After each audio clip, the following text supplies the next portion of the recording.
سب سے پہلی صورت اور قرآن پاک کا آغاز سورہ فاتحہ سے کیا گیا ہے۔ سورہ فاتحہ یہ پورے قرآن کریم کا خلاصہ اور پورے قرآن کریم کا نچوڑ ہے۔ یہ متن ہے اور پورا قرآن کریم اس کی تفسیر ہے۔ سارے مضامین اللہ رب العزت نے قرآن پاک کے اس سورہ فاتحہ کے اندر سمیٹ کر رکھ دیے ہیں۔ جتنے بھی مضامین پورے قرآن کریم میں ہیں وہ تمام کے تمام سورہ فاتحہ کے اندر اللہ نے سمیٹ کر رکھ دیے ہیں۔ سورہ فاتحہ میں اللہ نے کیا بتلایا ہے؟ سورہ فاتحہ میں اللہ رب العزت نے سب سے پہلے بندے کو سکھایا ہے کہ وہ اللہ کی تعریف کس طرح کرے۔ اللہ نے بندے کو تعریف کہنا سکھلایا ہے کہ وہ اپنے مالک، اپنے خالق اللہ کی کیسی تعریف کرے گا، کس طرح تعریف کرے گا۔ اور پھر اللہ رب العزت نے اپنی تعریفات کے وہ الفاظ اور وہ کلمات استعمال کیے کہ جن میں اللہ کے بے شمار احسانات اور اللہ کی بے شمار کارکردگیاں ظاہر ہیں، اس کے اندر چھپی ہوئی ہیں۔ چنانچہ اللہ نے فرمایا الحمدللہ رب العالمین۔ اللہ رب العزت کیسا مربی ہے؟ جو سب کو کھلاتا ہے، جو سب کو پلاتا ہے اور جو سب کو بڑا کرتا ہے۔ وہ یہ نہیں دیکھتا یہ کافر ہے، وہ یہ نہیں دیکھتا کہ یہ نامان ہے، یہ دشمن ہے، وہ سب کو کھلاتا ہے۔ اور پھر اللہ رب العزت کی شان رحمان رحیم۔ اللہ رب العزت سب بندوں پر مہربان ہے، وہ کوئی بھی ہو، اپنا ہو یا بیگانہ ہو، اللہ کی ماننے والا ہو یا اللہ کی ماننے والا نہ ہو۔ حتیٰ کہ بسا اوقات یہاں تک بھی دیکھا جاتا ہے کہ اللہ کا نافرمان نافرمانیوں میں اس کی زندگی گزر رہی ہے، اس کے باوجود بظاہر ایسا محسوس ہوتا ہے کہ اس پر کوئی آفت آتی ہی نہیں۔ اللہ نے آگے فرما دیا مالک یوم الدین، اے میرے بندو دھوکہ مت کھا جانا۔ اگر دنیاوی زندگی میں اس پر آفت نہیں آئی ہے تو اس کا مطلب یہ نہیں ہے کہ قیامت میں اس پر کوئی آفت نہیں پڑے گی۔ مالک یوم الدین، میں قیامت کے دن کا مالک بھی ہوں۔ تو سورہ فاتحہ میں اللہ نے جہاں مالک یوم الدین کہہ کر اپنی تعریف کہلوائی ہے بندے سے، وہی مالک یوم الدین کہہ کر بندے کو متوجہ کیا ہے کہ قیامت کا منظر بھی سامنے ہے۔ اگرچہ ہماری صفات تو یہ ہیں کہ ہم سب پر مہربان ہے، ہم سب کو کھلاتے ہیں، سب کو پلاتے ہیں، سب کو بڑا کرتے ہیں۔ دھوکہ مت کھا جانا کہ یہاں کافر بھی کھا رہا ہے، یہاں اللہ کا ماننے والا بھی کھا رہا ہے۔ مالکی یوم الدین، قیامت کا دن بھی سامنے ہے۔ تو جہاں اللہ نے مالکی یوم الدین کہہ کر اپنی تعریف فرمائی تو اس مالکی یوم الدین کہہ کر بندے کو قیامت کے منظر کی طرف بھی راغب اور متوجہ کر دیا۔ تو اللہ فرما رہے ہیں جب بات یہی ہے، ساری تمام تر تعریفات اور تمام تر یہ صفات میری ہی ہے، تو پھر بندگی کس کی کرو گے؟ تو اللہ رب العزت نے بندے کو سکھلایا اپنی زبان سے یہ کہنا اور اپنے عمل سے یہ کرنا۔ کیا کہنا ہے اور کیا کہنا ہے؟ اے اللہ ہم تیری ہی عبادت کرتے ہیں، ایاک نعبد و ایاک نستعین، اور اے اللہ ہم تجھ ہی سے مدد مانگتے ہیں۔ اہدنا الصراط المستقیم۔ پھر اللہ نے اپنے بندے کو سکھلایا بندے دعا ایسے مانگنی ہے کہ اللہ ہمیں سیدھا رستہ دکھلا دے۔ سیدھا رستہ کون سا ہے؟ اللہ نے وہ بھی بتلا دیا کہ سیدھا رستہ وہ ہے جن پر وہ حضرات چلے ہیں جن پر ہم نے انعام کیا ہے۔ تو جن پر ہم نے انعام کیا ہے ان کے رستے پر اگر چلو گے تو وہ سیدھا رستہ ہوگا، اور جن پر ہم نے انعام نہیں کیا، کیوں نہیں انعام کیا؟ اس لیے کہ وہ سیدھے رستے سے بھٹک گئے۔ سیدھے رستے پر جو چلا ہم نے اس پر انعام کیا، تو تمہیں بھی سیدھے رستے پر چلنا ہے۔ سیدھے رستے پر کون چلے؟ نبی، صدیق، شہداء، اللہ کے نیک بندے۔ اور جو سیدھے رستے پر نہیں چلا تو اللہ رب العزت نے ان کو سیدھے رستے سے بھٹکا دیا۔ کیوں؟ اس لیے کہ وہ خود ہی بھٹک گئے تو اللہ نے بھی ان کو گمراہ کر دیا، اللہ ان پر غصہ ہو گیا۔ تو اللہ فرما رہے ہیں ان کے رستے پر نہیں چلنا ہے، غیر المغضوب علیہم ولا الضالین۔ یہ تھی سورہ فاتحہ جس میں اللہ رب العزت نے ماننے والوں کا ذکر بھی کیا۔ ماننے والے کون؟ جو سیدھے رستے پر چلے، اور جو نہیں ماننے والے تھے وہ کون تھے؟ جو سیدھے رستے سے بھٹک گئے۔ یہ سورہ فاتحہ کا پس منظر ہے۔ اس کے بعد سورہ بقرہ کا آغاز ہوتا ہے۔ سب سے پہلے اللہ رب العزت کتاب کا تعارف فرماتے ہیں۔ یہ کتاب جس کو تم پڑھنے جا رہے ہو، قرآن کریم، یہ کون سی کتاب ہے؟ لا ریب۔ سب سے پہلے اپنا اعتقاد، اپنا ایمان درست کر لینا اے پڑھنے والے۔ یہ وہ کتاب ہے کہ اس میں ذرہ برابر بھی شک نہیں ہے، گنجائش نہیں ہے۔ ھدی للمتقین، اور جس ہدایت کے رستے کو آپ مانگ کر آئے ہو، اہدنا الصراط المستقیم، یہ وہی رستہ بتلانے والی ہے، ھدی للمتقین۔ پھر اللہ رب العزت نے اس ہدایت کی روشنی میں چلنے والے فرقوں کا بیان کیا کہ کتاب یہ کتاب ہدایت ہے، ہدایت کا رستہ بتلاتی ہے، ہدایت کا رستہ بتلاتی ہے۔ جب انسان ہدایت کے رستے پر چلتا ہے تو اللہ کے انعامات اس پر دنیا میں بھی برستے ہیں اور آخرت میں بھی برسیں گے، اور یہی وہ کتاب ہے جو ہدایت کا رستہ بتلاتی ہے۔ اب ہدایت کے رستے پر جو چلے اللہ نے ان کا بھی ذکر کیا، جو ہدایت کے رستے پر نہیں چلے اللہ نے ان کا بھی ذکر کیا۔ کیوں ذکر کیا؟ جو ہدایت کے رستے پر چلے ان کی کیا کیا صفات تھی، وہ کس طرح چلے۔ تو بندو ہدایت کے رستے پر چلنا چاہتے ہو تو ہدایت کے رستے پر یہ حضرات اس طرح چلے ہیں، اور ہم نے ہدایت کے رستے پر چلنے کے نتیجے میں ان پر انعام کیا ہے۔ پھر اللہ رب العزت نے دوسری جماعت کا ذکر کیا۔ کون سی جماعت؟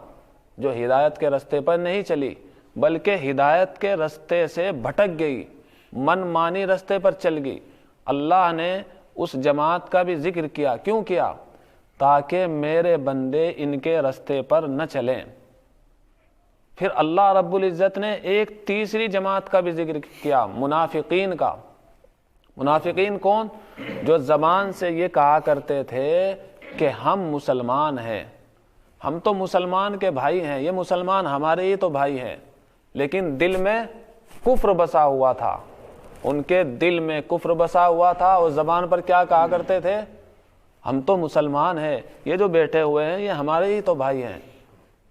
تو مسلمانوں کو یہ کہہ کر دھوکہ دیا کرتے تھے۔ تو اللہ رب العزت نے تینوں جماعتوں کا ذکر کیا۔ ایمان والے، پھر اللہ نے فرمایا یہ کامیاب ہے۔ اس کے بعد بے ایمان، جو ایمان نہیں لائے، ان کے اللہ رب العزت نے ان کے کفر کو بیان کیا اور ان سے بچنے کے لیے کہا۔ پھر اللہ رب العزت نے تیسرے فرقے کا ذکر کیا، منافقین کا، اور منافقین کی تو اللہ رب العزت نے پول کھول کر رکھ دی، اس لیے کہ جو کھلے دشمن ہیں ان سے اتنا نقصان نہیں پہنچتا جتنا نقصان ان سے پہنچتا ہے جو ظاہراً تو ہمارے دوست ہیں لیکن اندرونی اعتبار سے ہمارے دشمن ہے۔ اسی لیے اللہ رب العزت نے منافقین کی تو پول کھول کر رکھ دی اور مسلمانوں کو بتلا دیا ان کو مسلمان مت سمجھنا، پوری پول کھول کر بیان کر دی، حتیٰ کہ اللہ رب العزت نے مثالیں دے کر سمجھایا یہ کیسے ہیں، یہ کیسے ہیں۔ پھر اس کے بعد تینوں جماعتوں کا ذکر کرنے کے بعد اللہ رب العزت نے لاڈ بھرے انداز میں تمام بنی انسان سے، تمام نوع انسانی سے، وہ کسی بھی مذہب کا ماننے والا ہو، وہ کوئی بھی ہو، وہ نامان ہو یا اللہ کی ماننے والا ہو، کوئی بھی ہو، سب کو خطاب کیا، اے بندو اللہ کی بندگی کرو۔ اللہ رب العزت نے توحید کو منوایا، اللہ ایک ہے، اور اللہ رب العزت نے اپنے ایک ہونے پر نہ جانے کتنی دلیلیں دی، آسمان کی، زمین کی۔ تو اللہ رب العزت نے دلیل دے کر اپنی یکتائیت کو سمجھایا کہ میں ایک ہوں۔ اللہ رب العزت نے دلیلیں دے کر اپنی یکتائیت کو سمجھایا۔ اس کے بعد اپنے رسول کی رسالت کو ثابت کیا۔ کس طرح ثابت کیا؟ یہ کہا کہ یہ قرآن جو ان پر اترا ہے، اگر تم اس میں شک کر رہے ہو وَإِن كُنتُمْ فِي رَيْبٍ مِّمَّا نَزَّلْنَا عَلَىٰ عَبْدِنَا فَأْتُوا بِسُورَةٍ مِّن مِّثْلِهِ، تو اس جیسی ایک صورت لا کر دکھا دو۔ اگر تم شک کر رہے ہو، حالانکہ یہ کتاب شک کی کتاب نہیں، ہم نے پہلے ہی بتلا دیا لا ریب فی، یہ کتاب وہ کتاب ہے کہ جس میں شک کی گنجائش ہے ہی نہیں۔ اور اگر تم شک کر رہے ہو اے مشرکین، اے کافرو، وَإِن كُنتُمْ فِي رَيْبٍ مِّمَّا نَزَّلْنَا عَلَىٰ عَبْدِنَا فَأْتُوا بِسُورَةٍ مِّن مِّثْلِهِ، تو اس جیسی ایک صورت ہی لے آؤ۔ حتیٰ کہ تم تو زبان جانتے ہو، عربی زبان جانتے ہو، بے شمار اشعار تمہارے یاد ہے، لیکن تاریخ بتاتی ہے ایک صورت تو ایک صورت، ایک آیت بھی، بلکہ قرآن کریم جیسا ایک کلمہ بھی پیش نہ کر سکے۔ اور کیا لکھ دیا بڑے بڑے شاعروں نے، عرب کے بڑے بڑے شاعروں نے لکھ دیا لیس ھذا من کلام البشر، یہ انسان کا کلام ہے ہی نہیں۔ اللہ کے چیلنج کے سامنے ساری دنیا نے مات کھا لی اور اپنے سر کو جھکا دیا۔ بڑے بڑے شعراء، بڑے بڑے فصحاء، بڑے بڑے ادبا، سب نے کہہ دیا لیس ھذا من کلام البشر۔ تو اللہ رب العزت نے اپنی یکتائیت کو بھی ثابت کیا اور اپنے رسول کی رسالت کو بھی قرآن کے ذریعے ثابت کیا۔ پھر اس کے بعد اللہ رب العزت نے ماننے والوں کو بشارت سنائی جنت کی اور بے شمار انعامات کی۔ جو ہمارے ماننے والے ہیں ان کے لیے یہ بشارت ہے وَبَشِّرِ الَّذِينَ آمَنُوا وَعَمِلُوا الصَّالِحَاتِ أَنَّ لَهُمْ جَنَّاتٍ تَجْرِي مِن تَحْتِهَا الْأَنْهَارُ، اللہ نے باقاعدہ بشارتیں سنائی ہے۔ پھر اس کے بعد اللہ رب العزت نے اپنا قائم کردہ نظام ہدایت کا ذکر کیا۔ ہم جو نظام ہدایت دنیا میں چلانے والے ہیں وہ کس طرح چلائیں گے؟ اللہ نے باقاعدہ فرشتوں کی مجلس میں یہ بات کہہ ڈالی کہ ہم اپنا خلیفہ بنانا چاہ رہے ہیں۔ وَإِذْ قَالَ رَبُّكَ لِلْمَلَائِكَةِ إِنِّي جَاعِلٌ فِي الْأَرْضِ خلیفہ، ہم یہ چاہ رہے ہیں کہ اپنا خلیفہ دنیا میں بنائے۔ اللہ کو تو جو کرنا تھا وہ تو ہونے والا ہی تھا، لیکن اللہ رب العزت نے فرشتوں کے درمیان باقاعدہ یہ بات کہہ ڈالی۔ فرشتوں نے کہا اللہ آپ ایسا کرو گے؟ یہ تو قوم زمین میں جا کر فساد مچائے گی۔ تو اللہ رب العزت نے فرشتوں کو کیا کہا؟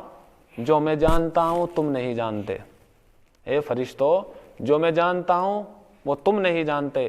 تو فرشتوں نے باقاعدہ معافی مانگی، اللہ ہم سے غلطی ہوگی، ہمیں یہ بات بھی نہیں کہنی چاہیے تھی، اس لیے کہ اللہ رب العزت جانتے تھے فساد مچے گا۔ فساد کو دور کرنے کے لیے حضرات انبیاء علیہ السلام کی جماعت بھیجی جائے گی، ایک نبی کے بعد دوسرے نبی، یہ کے بعد دیگر 1,24,000 کم و بیش انبیاء علیہ السلام بھیجے۔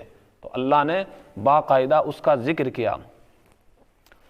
پھر اس کے بعد اللہ رب العزت نے بنی اسرائیل حضرت یعقوب کے اولاد کو خطاب کیا۔ کیوں کیا؟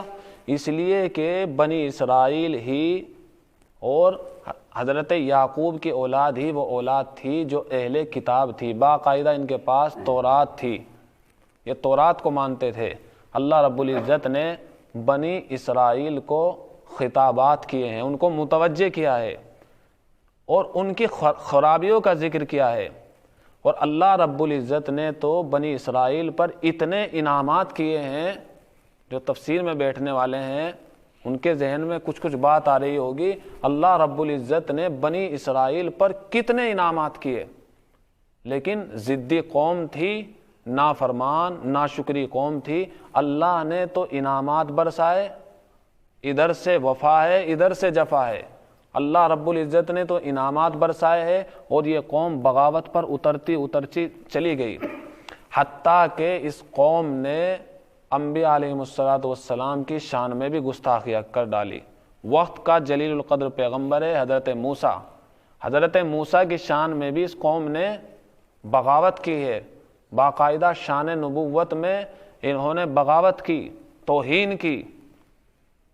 وہ اس طرح ہوا کہ بنی اسرائیل میں قتل ہو گیا۔ قتل ہونے کے بعد وقت کے پیغمبر پر اللہ رب العزت نے وحی کی کہ تم ان کو ایسا کہو کہ ایک گائے کو قربان کر دے۔ اب انہوں نے کیا کیا؟ اس کا رنگ کیسا ہوگا، وہ کیسی ہوگی، وہ کیسی ہوگی، طرح طرح کے سوالات انہوں نے کیے کہ وہ گائیں کیسی ہونی چاہیے، وہ گائیں باقرہ ہونی چاہیے، نہ جانے کتنے سوالات کیے. لیکن اللہ کی شان دیکھیے، پھر اللہ رب العزت نے اس نامان قوم سے گائیں کو ذبح کروایا، گائیں ذبح ہو گئی. پھر اللہ رب العزت کی طرف سے وقت کے جلیل القدر پیغمبر پر یہ وحی ہوئی کہ اس کا جو گوشت ہے، یہ جو جس کا قتل کیا گیا ہے، جو مقتول پڑا ہوا ہے، اس کے لگا دو. جب گائیں کا گوشت اس کے بدن پر ٹچ کیا جائے گا تو پھر کیا ہوگا؟ وہ مقتول جو مرا پڑا ہے وہ زندہ ہو جائے گا، اور وہ زندہ ہو کر خود ہی گواہی دے گا کہ مجھے کس نے قتل کیا ہے. چنانچہ گائیں کا گوشت مقتول کے لگایا گیا. لگانے کے بعد وہ زندہ ہوا. زندہ ہونے کے بعد اس نے سارا بتا دیا کہ مجھے کس کس نے قتل کیا ہے. تو اللہ رب العزت نے اس قوم کی بغاوتوں کو ذکر کیا. پھر اس کے بعد اللہ رب العزت نے اس بات کا ذکر کیا کہ ہم نے حضرت موسیٰ علیہ الصلاۃ والسلام کو توریت دی، اور انہوں نے کیا کیا؟ بنی اسرائیل نے توریت میں تبدیلیاں کر دی، رد و بدل پیدا کر دی. پھر اس کے بعد اللہ رب العزت نے حضرت عیسیٰ کا ذکر کیا اور حضرت عیسیٰ کے ماننے والوں کا ذکر کیا. وقت کا جلیل القدر پیغمبر ہے، ماننی چاہیے تھی بات، لیکن انہوں نے حضرت عیسیٰ علیہ الصلاۃ والسلام کی بات کو ٹھکرا دیا اور کیا کہا؟ اے عیسیٰ، ہمارے دلوں کا حال پوچھنا چاہتے ہو؟ ہمارے دلوں پر تو کور چڑھے ہوئے ہیں، ہمارے دل کوئی گندے دل نہیں ہیں، ان پہ تو کور چڑھے ہوئے ہیں. یعنی اپنی صفائی بھی پیش کر رہے ہیں اور حضرت عیسیٰ کی شان میں گستاخی بھی کر رہے ہیں. کیسی عجیب قوم تھی. پھر اس کے بعد اللہ رب العزت نے دلوں کی سختی کو بتایا. ثم قست قلوبکم من بعد ذلک فہی کالحجارہ. یہ جو دل ہے نا، بسا اوقات یہ پتھروں جیسے ہوتے ہیں، بلکہ اللہ نے فرمایا پتھر سے بھی زیادہ سخت ہو جاتے ہیں.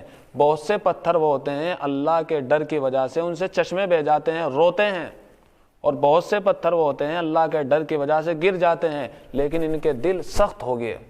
تو اللہ رب العزت نے ان کے دلوں کی سختی کو بتایا. پھر یہود کی مزید گمراہی کو بتایا. کس طرح؟ آپ صلی اللہ علیہ وسلم کی موجودگی میں، آپ صلی اللہ علیہ وسلم کی آمد ہوئی ہے اور یہود آپ کے سامنے موجود ہیں. ان کو ماننا چاہیے تھا، آپ صلی اللہ علیہ وسلم کو مانا نہیں. کہنے لگے یہ بتاؤ تمہارے پاس وحی لے کر کون سا فرشتہ آتا ہے؟ آپ صلی اللہ علیہ وسلم نے فرمایا میرے پاس تو حضرت جبرائیل امین آتے ہیں. کہا بس اس کی نہیں ماننے. حضرت جبرائیل اگر تمہارے پاس وحی لے کر آتے ہیں اس کی ہم نہیں مانیں گے. کہ بھائی کیوں نہیں مانیں گے؟ کہ وہ تو ہمارا دشمن ہے، اس کی نہیں مانیں گے. تو یہ اتنی ضدی قوم تھی. تو وحی کو تو مانا نہیں، اللہ کے نبی صلی اللہ علیہ وسلم پر وحی یعنی قرآن کریم اتر رہا ہے اس کو تو مانا نہیں. اور کیا کہنے لگے؟ جادو کا فن سیکھنے لگے. وہ جادو جس سے آپس میں انتشار پیدا ہو جائے، آپس میں تفریق پیدا ہو جائے، ایک دوسرے میں پھوٹ ڈالنے کے لیے کیا سیکھنے لگے؟ جادو سیکھنے لگے. 2 فرشتے نازل ہوئے، ہاروت ماروت. وہ کہا کرتے تھے ہم سے جادو مت سیکھو، لیکن اس کے باوجود وہ ہاروت اور ماروت سے کیا سیکھا کرتے تھے؟ جادو سیکھا کرتے تھے. اور اللہ کے رسول صلی اللہ علیہ وسلم پر جو وحی نازل ہوئی ہے حضرت جبرائیل کے ذریعے اس کو ٹھکرا دیا. کیا کہہ کر؟ حضرت جبرائیل تو ہمارا دشمن ہے. تو ان کی گمراہیوں کا ذکر ہو رہا ہے باقاعدہ. اور پھر مزید کیا کہا کرتے تھے؟ ہم تو اللہ کے محبوب ہیں، ہماری کیا پوچھتے ہو؟ کیا کہا کرتے تھے یہود؟ ہم تو اللہ کے محبوب، ہم ہی تو اللہ کے دوست ہیں، ہمارے علاوہ کوئی اللہ کا دوست نہیں ہے. قرآن نے واضح کر دیا اور بتلا دیا اللہ کے محبوب، اللہ کے دوست ایسے نہیں بنا کرتے. اللہ کے دوست بننے کے لیے منمانی چھوڑنی پڑتی ہے. تم تو منمانی ہو، ہٹی ہو، تم منمانی زندگی بسر کر رہے ہو، ہٹ دھرمی تمہارے اندر حد سے زیادہ ہے. تم اپنے نبیوں کا بھی کہا نہیں مانتے، تم اپنے نبیوں کی شان میں گستاخی کر دیتے ہو. تو تم اللہ کے محبوب کیسے ہوئے؟ تم اللہ کے دوست کیسے ہوئے؟ اللہ کا دوست کون ہے؟ بلا من اسلم وجہہ للہ وہو محسن. اللہ نے فرما دیا اللہ کا دوست تو وہ ہے جو اللہ کے حکم کے سامنے اپنی گردن کو جھکا دے، وہ اللہ کا دوست ہے، اور تم کیا کرتے ہو؟ ہم نہیں مانیں گے، جبرائیل امین لے کر آ رہے ہیں، جبرائیل تو ہمارا دشمن ہے، بس اپنی گندی عقل کی باتوں کو پیش کرتے ہو، اللہ کا جو فرمان نازل ہو رہا ہے اس کو نہیں مانتے۔ تو زبانی دعووں سے کچھ نہیں چلنے والا ہے یارو، تم زبانی دعوے کر رہے ہو کہ ہم اللہ کے محبوب ہیں، اس سے کچھ چلنے والا نہیں ہے، بلکہ کیا ہوگا؟ کر کے دکھاؤ۔ اگر تم اللہ کے محبوب ہو تو کر کے دکھاؤ، منمانی چھوڑ دو، تم بھی اللہ کے محبوب ہو جاؤ گے۔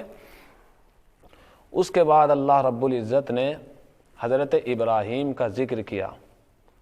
حضرت ابراہیم کا کیوں ذکر کیا؟ یہ یہودی یوں کہا کرتے تھے حضرت ابراہیم ہمارے پیشوا ہیں، حضرت ابراہیم کو ہم مانتے ہیں۔ تو اللہ رب العزت نے کہا حضرت ابراہیم تو ایسے تھے، بتا تیرے باپ کے اندر جو صفات ہے تیرے اندر بھی وہ صفات ہے؟ میرا باپ اتنا بڑا تھا، میرا باپ اتنا بڑا عالم تھا، میرا باپ تو ایسا تھا، تو بتا تو کیا ہے؟ تیرا باپ اتنا بڑا تہجد گزار تھا کہ میرا باپ تہجد گزار بھی تھا، میرا باپ بڑا عالم بھی تھا، اور میرے باپ کی تو کبھی نماز بھی فوت نہیں ہوئی۔ ارے تو بتا تو کیسا ہے؟ تیرا باپ تو ایسا تھا، اتنا نیک تھا، تو بتا تو کیسا ہے؟ تو اللہ رب العزت نے ان پر تماچا مارا ہے۔ تم یہ کہتے ہو ہم حضرت ابراہیم کے ماننے والے ہیں، حضرت ابراہیم تو ایسے تھے ویسے تھے، تو بتا تو کیسا تھا؟ اور رہی یہ بات کہ آپ صلی اللہ علیہ وسلم جو اس وقت مبعوث ہوئے ہیں، بھیجے گئے ہیں، یہ کوئی دنیا کمانے کے لیے نہیں آئے، یہ کوئی سرداری نہیں چاہتے، یہ بھی وہی چاہتے ہیں جو حضرت ابراہیم چاہتے تھے۔ یہ حضرت ابراہیم کے مشن کو لے کر آئے ہیں، جو حضرت ابراہیم کا طریقہ تھا، حضرت ابراہیم کا مشن تھا، وہی اس نبی حضرت محمد الرسول اللہ صلی اللہ علیہ وسلم کا مشن ہے۔ کیا؟ یہ قرآن کی تلاوت کرتے ہیں، تمہارے دل جو گندے ہو گئے ہیں یہ ان کی اصلاح کرتے ہیں، اور کیا کرتے ہیں؟ تمہیں تعلیم دیتے ہیں کتاب کی، قرآن پاک کی، ان کا اور کوئی کام نہیں ہے۔ لیکن کیا کریں؟ یہ ہر دھرمی میں پڑے رہے اور اپنے باطل نظریات پر جمے رہے۔ اللہ رب العزت نے فرما دیا صبغۃ اللہ ومن احسن من اللہ صبغہ ونحن لہ عابدون، یہ اپنے باطل نظریات پر جمے ہوئے ہیں، ارے ان کو تو اللہ کے رنگ میں رنگ جانا چاہیے تھا، یہ اپنے باطل نظریات میں رنگے جا رہے ہیں۔ ان کو کیا کہنا چاہیے تھا؟ جب ان کے سامنے آپ صلی اللہ علیہ وسلم آ گئے، خدا کا دین آ گیا، ان کو تو خدا کے دین کے رنگ میں رنگ جانا چاہیے تھا، لیکن جب نہیں مانے تو اللہ نے کہہ دیا وَلَنَا أَعْمَالُنَا وَلَكُمْ أَعْمَالُكُمْ، بھائی تمہارے اعمال تمہارے ساتھ، ہمارے اعمال ہمارے ساتھ، جیسی کہنی ویسی بہنی۔ اللہ رب العزت نے فرما دیا جیسی کہنی ویسی بہنی، جیسی کرو گے ویسی ہی تم بہنے والے بھی ہو۔ پھر اس کے بعد اللہ رب العزت نے مزید بنی اسرائیل کی ہر دھرمی اور وقت کے پیغمبر کے خلاف چیمی گوئیوں کا ذکر کیا۔ آپ صلی اللہ علیہ وسلم مکے سے مدینے کی طرف چلے گئے۔ جب آپ مدینے میں آئے تو اس وقت قبلہ جو تھا وہ بیت اللہ نہیں تھا۔ جب آپ مدینے میں آئے ہمارے نبی صلی اللہ علیہ وسلم مکے سے ہجرت کر کے، تو اس وقت قبلہ بیت اللہ نہیں تھا بلکہ بیت المقدس تھا۔ آپ کی تمنا یہ رہتی تھی کہ ہمارا قبلہ وہ ہو جائے جو حضرت ابراہیم کا قبلہ تھا۔ حضرت ابراہیم کا قبلہ کون سا تھا؟ بیت اللہ۔ یہی وہ بیت اللہ ہے جس کو باقاعدہ حضرت ابراہیم نے بھی تعمیر کیا ہے۔ تو آپ صلی اللہ علیہ وسلم کی تمنا یہ رہتی تھی کاش میرا قبلہ وہی ہو جائے، ادھر عبادت کرتا ہوں اس لیے کہ اللہ کا حکم ہے، لیکن تمنا تھی دلی۔ اس کے بعد ہوا یہ فَلَنُوَلِّيَنَّكَ قِبْلَةً تَرْضَاهَا، اللہ رب العزت نے باقاعدہ بتلایا ہے کہ ہم اسی قبلے پر آپ کو لے آئیں گے کہ آپ راضی ہو جائیں گے۔ اس کے بعد اللہ رب العزت نے مدینے میں رہتے ہی کیا کیا؟ قبلے کو بدل دیا، اور آپ کا قبلہ کون سا ہو گیا؟ بیت اللہ ہو گیا۔ مدینے میں جب آئے تو بیت المقدس قبلہ تھا، تو اللہ رب العزت نے اس قبلے کو بدل دیا، اور آپ کی رضا جو تھی اسی کے مطابق کیا ہوا؟ قبلہ کیا ہو گیا؟ بیت اللہ ہو گیا۔ بس اب کیا تھا؟ بنی اسرائیل اور یہودیوں کے درمیان میں چیمی گوئیاں شروع ہو گئی، یہ عجیب نبی ہے، کبھی ادھر رک کر کے نماز پڑھتا ہے، کبھی ادھر رک کر کے نماز پڑھتا ہے، یہ عجیب نبی ہے۔ اللہ رب العزت نے اپنے نبی کی طرف سے جواب دیا ہے، اپنے نبی کی طرف سے کیا جواب دیا ہے؟ بھائی اللہ رب العزت کی ہی تو سمتیں ہیں ساری، مشرق مغرب، یہ شمال جنوب، یہ ساری کی ساری سمتیں اللہ رب العزت ہی کی تو ہے، وہ جس طرف کے ہے اسی طرف عبادت ہے۔ اس وقت اللہ کا حکم بیت المقدس کی طرف رخ کرنے کا تھا تو اس وقت عبادت اس طرف تھی، اب اللہ کا حکم کدھر ہے؟ بیت اللہ کی طرف رخ کرنے کا، تو اب ادھر عبادت ہے۔ تو اللہ رب العزت نے ان کے اعتراض کا اس طرح سے جواب دیا ہے۔ پھر اللہ رب العزت نے یہ کہا کہ یہ نہ سمجھنا کہ یہ اللہ کے نبی کو پہچانتے نہیں۔ حضرت محمد الرسول اللہ صلی اللہ علیہ وسلم جو اس قوم میں آئے ہیں، اس کا مطلب یہ نہیں کہ یہ پہچانتے نہیں، اس لیے یہ نہیں مان رہے ہیں خاتم الانبیاء ان کو۔ یہ تو یعرفونہ کما یعرفون ابناءہم، اپنے بیٹوں کی طرح، اپنے پوتوں کی طرح حضرت محمد الرسول اللہ صلی اللہ علیہ وسلم کو پہچانتے ہیں، مگر ہٹ درمی کی وجہ سے یہ مانتے نہیں ہیں۔ اس کے بعد پھر اللہ رب العزت نے آپ صلی اللہ علیہ وسلم کی بعثت کا مقصد بتلایا ہے کہ کیا ہے۔ پھر اللہ رب العزت نے حکم دیا ہے کہ صبر کرنا چاہیے، جب ایسا نبی آیا ہے ان کو شکر کرنا چاہیے تھا اور تکلیفوں پر صبر کرنا چاہیے تھا۔ پھر اللہ رب العزت نے یہ کہا کہ صبر کس طرح کرنا چاہیے؟ صبر یہ ہے کہ نماز کے ذریعے، یا ایھا الذین آمنوا استعینوا بالصبر والصلاۃ، نماز کے ذریعے صبر کرو۔ اور پھر اللہ رب العزت نے بتلایا کہ صبر کا ایک اعلیٰ مقام بھی ہوتا ہے کہ جان کو جان آفری کے حوالے کر دیا جائے۔ جس نے جان دی ہے، ایسے بھی گزرے ہیں کہ انہوں نے اللہ کے راستے میں اپنی جان تک دے ڈالی۔ یہ تو اتنی منمانی کر رہے ہیں کہ ہماری خاطر وقت دینے کے لیے بھی تیار نہیں ہے، عبادت کرنے کے لیے تیار بھی نہیں ہے۔ ان کو تو یہ چاہیے تھا کہ اگر اللہ نے جان مانگی ہے، جان بھی جان آفری کے حوالے کر دی جائے۔ پھر اللہ رب العزت نے اللہ کے راستے میں قربانی دینے والے اور صبر کرنے والوں کا ذکر کیا، حضرت ابراہیم اور ان کی بیوی حضرت ہاجرہ کا، اور اس کے ذیل میں حضرت اللہ رب العزت نے صفا اور مروہ کا ذکر کیا، ان الصفا والمروۃ من شعائر اللہ۔ پھر اس کے بعد اللہ رب العزت نے دوبارہ توحید کی طرف بلایا ہے لوگوں کو، اللہ کو ایک مانو، اللہ کو ایک ماننے کی طرف آؤ، رب چاہی زندگی گزارو، من چاہی زندگی نہ گزارو، شیطان چاہی زندگی نہ گزارو، ان الشیطان لکم عدو فاتخذوا عدوا، شیطان تمہارا کھلم کھلا دشمن ہے، اس کی مان کر نہیں چلنی ہے، بلکہ کس کی مان کر چلنی ہے؟ اللہ رب العزت نے کہا ہے میری مان کر چلنی ہے، اسی میں کامیابی ہے۔ یہ تھا وہ تفسیر کا خلاصہ جو